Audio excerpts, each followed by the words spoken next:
De l'amiante encore présente dans des écoles 20 ans après son interdiction. C'est ce que révèle le documentaire Vert de rage, diffusé à la rentrée sur France 5.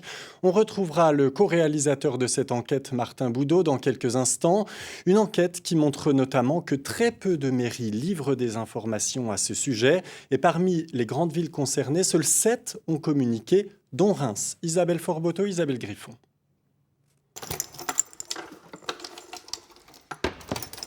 Donc ici, on trouve le dossier technique amiante, qui répertorie, comme on l'a dit, les différents contrôles triennaux qui a eu lieu depuis la mise en application de ce texte.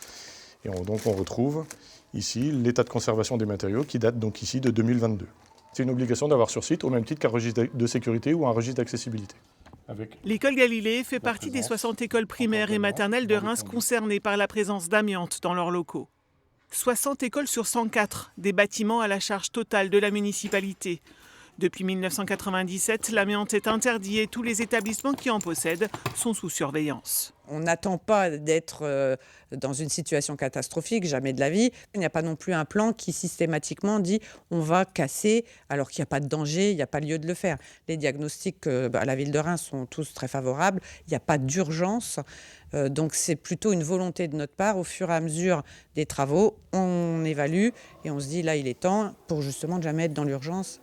Donc ici, dans cette salle de classe, comme dans toutes les salles de classe de cette école, donc premier étage et deuxième étage, et également l'ensemble des couloirs, on a procédé en 2016 et en 2018 à un désamiantage complet des sols, en remplaçant par un nouveau sol. Le sol avant était composé de matériaux amiantés, d'où ce désamiantage, donc en 2 fois 730 mètres carrés, premier niveau et deuxième niveau. Avant les travaux, les élèves de cette école n'ont pas été en contact direct avec l'amiante. La fibre était dans la colle qui fixait les dalles au sol. Tant que ce dernier ne se dégrade pas, les fibres ne s'échappent pas et ne sont pas inhalées. L'amiante est dangereux pour la santé et déclaré cancérigène depuis 1973. On était sur des dalles effectivement qui commençaient à présenter des signes de dégradation. Et donc, avant que la situation devienne critique, on a préféré prendre les devants et changer les sols donc sur 2 années. Si l'amiante a disparu des classes, il est encore présent dans la salle des maîtres et la chaufferie. 250 € du mètre carré, le coût du désamiantage est énorme. Une fois les travaux décidés, la ville de Reims transfère le dossier aux entreprises compétentes. On fait appel à des entreprises spécialisées qui ont des habilitations lourdes à obtenir. Elles-mêmes déposent un plan de retrait auprès de l'inspection du travail et de la CRAM. Et ces plans de retrait, une fois validés, on peut seulement passer à la phase purement travaux. Une fois le désamiantage réalisé, les locaux sont mis sous surveillance pendant 2 semaines. Des capteurs mesurent la présence ou non de fibres d'amiante dans l'air. Les salles de classe ne sont libérées qu'une fois les mesures conformes. Le dossier technique amiante révèle seulement la présence visible et accessible de la fibre. Percer un mur pour installer un tableau numérique, par exemple, demande une autre vérification très importante, elle aussi.